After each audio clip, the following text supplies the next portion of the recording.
स्वागत है दोस्तों आपका आज की इस वीडियो में। ये वीडियो है प्रश्नावली 2A का, जो कि कक्षा 9 की गणित की पुस्तक का भारतीय भवन पब्लिकेशन का है। इस वीडियो में मैं आपको क्वेश्चन नंबर 3 और 4 को सॉल्व करके बताऊंगा। चूंकि दोनों ही सवाल का नेचर सेम है, इसलिए मैं आपको एक वीडियो में बता रहा हूँ। इन सवालों को बनाने से पहले हम इसके सिद्धांत के बारे में पढ़ेंगे। पहले हम देख लेते हैं कि ये सवाल कहता क्या है। निम्नलिखित में एक्स स्क्वायर का गुणांक क्या है। और 4 नंबर क्वेश्चन जो है वो ये कहता है निम्नलिखित में y के गुणांक लिखें। तो चलिए हम चलते हैं सिद्धांत की तरफ। सिद्धांत क्या कहता है? सिद्धांत हमारा ये कहता है कि गुणांक की परिभाषा सबसे पहले हम यहाँ पर देखेंगे। सिद्धांत के अंदर में किसी पद में गुणा करने वाली जो संख्या होती है उसे उस पद का अंक गुणांक कहते हैं। यहाँ पर 5a एक पद है, पहले भी हम डेफिनेशन देख चुके हैं, तो उसमें हम देखेंगे बीजगणितीय पद या पद किसको कहते हैं। बीजगणितीय पद या पद उसे कहते हैं जिसमें संख्यात्मक राशि, ठीक है, मतलब अचर राशि और चर राशि का गुणनफल, यानी कि चर एवं अचर राशि के गुणनफल को बीजगणितीय पद कहा जाता है। तो यहाँ पद आप समझ गए। पद में जो संख्यात्मक मान होता है उसे हम क्या कहते हैं? अंक गुणांक कहते हैं। किसी पद में गुणा करने वाली जो संख्या होती है उसे उस पद का अंक गुणांक कहते हैं। बिल्कुल क्लियर है। तो 5a में जो 5 होगा वो क्या होगा? अंक गुणांक, या सीधा हम उसको गुणांक कहेंगे। परिभाषा से अंक गुणांक या गुणांक 5 होगा। 5a में 5 जो है अंक गुणांक होगा। सीधा दिमाग में आप बैठा लीजिए। यहाँ बी नंबर एग्जाम्पल देख लेते हैं। ये जो है अचर एवं चर राशियों के गुणा के रूप में लिखा गया है, इसका मतलब ये पद है। यहाँ पर इस पद में जो गुणांक या अंक गुणांक है वो कितना हो जाएगा? -3 हो जाएगा। सी नंबर में 7x³ है, ये भी एक पद है। यहाँ पर गुणांक या अंक गुणांक 7 हो जाएगा। डी नंबर में ky² एक पद है। चूंकि यहाँ पर k को हम क्या मान रहे हैं? यहाँ पर अंक मान रहे हैं, और y² जो है एक चर राशि है। तो ये हमारा क्या हो जाएगा? बीजगणितीय पद या सीधा पद इसको कहेंगे। यहाँ पर जो अंक गुणांक या गुणांक k हो जाएगा। अब यहाँ पर कुछ और तरह का हम देख लेते हैं, चूंकि एग्जामिनेशन में अगर पूछेगा तो हमें जानकारी होनी चाहिए। गुणांक का विचार व्यापक रूप से भी होता है, जैसे 5ab² में b² का गुणांक 5 होगा। ठीक है, इतना आपको समझ में आ गया। अगर इसमें बोल दे कि 5a जो है वो b² का यहाँ पर क्या है? गुणांक। इसी में 5b² का गुणांक कहेगा कि तो हम उसको a मान के चलेंगे। अब बी नंबर में देखते हैं क्या कहता है। जब गुणांक कोई विशेष संख्या न हो तो उसे अक्षर गुणांक कहते हैं। जैसे -27x² में -27 अंक गुणांक है, x² अक्षर गुणांक है। किसका? -27y का। y अक्षर गुणांक है -27x² का, और -27y गुणांक है x² का। इतना आप दिमाग में बैठा लीजिए। इसको जब तक समझ में नहीं आए तब तक इसको बार बार देखिए। मैं तो आपको यही सलाह करूंगा।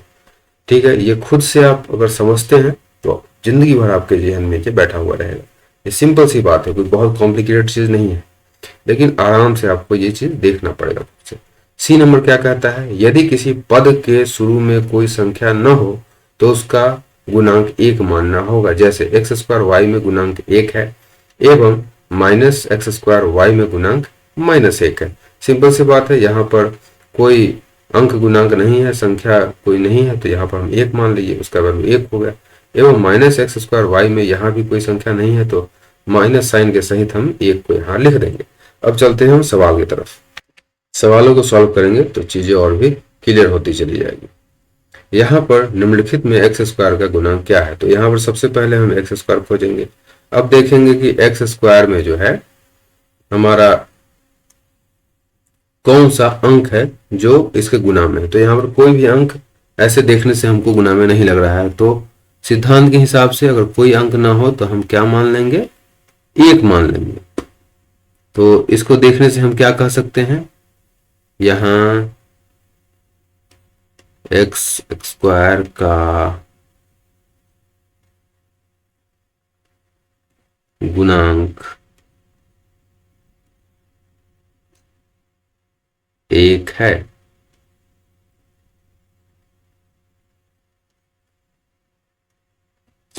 यहाँ पर एक्स स्क्वायर हमारा नहीं है, तो इसके लिए हम एक एक्स्ट्रा स्टेप जो है सो करते हैं, 0 into x square minus x plus 5। ऐसा करने से इस टोटल जो है इसमें कोई बीजीय व्यंजक में कोई डिफरेंस नहीं आएगा, लेकिन हमारा यहाँ पे काम बन जाएगा। यहाँ पर एक्स स्क्वायर आ गया, एक्स स्क्वायर का गुणांक क्या है, 0 है, तो हम हल के रूप में क्या लिख देंगे, यहाँ एक्स स्क्वायर का गुणांक 0 है।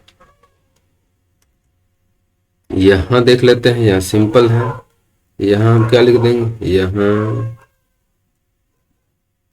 एक्स स्क्वायर का गुणांक 5/2 है। ठीक है, सिंपल सवाल है, इसमें कोई बहुत बड़ा। यहां पर माइनस, यहां पर एक्स स्क्वायर का गुणांक कितना हो जाएगा, यहां एक्स स्क्वायर का गुणांक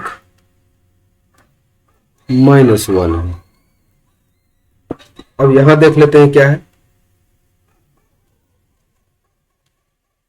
यहां पर एक एक्स्ट्रा स्टेप हमको देखना पड़ेगा।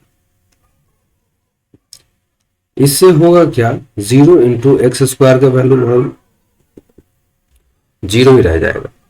ठीक है, लेकिन हमारा यहाँ पे काम बन जाएगा। यहाँ पर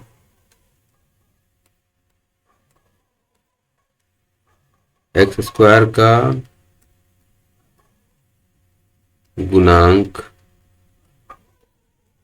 0 है, सिंपल सी बात है। अब यहाँ पर आगे देखते हैं, 4th नंबर क्वेश्चन हमारा क्या कहता है, निम्नलिखित में YQ के गुणांक लिखे। यहाँ पर हम ज्यादा भाषा नहीं लिखेंगे, यहाँ सीधा हम लिख देंगे निम्नलिखित में YQ के गुणांक लिखे। तो YQ के यहाँ पर गुणांक कितना है, -1 है। ये हमारा यहाँ पे सिंपल आंसर हो जाएगा। और पूरा भाषा लिख के भी लिख सकते हैं, कोई दिक्कत वाली बात नहीं है। यहाँ पर YQ का गुणांक कितना है, -1 है।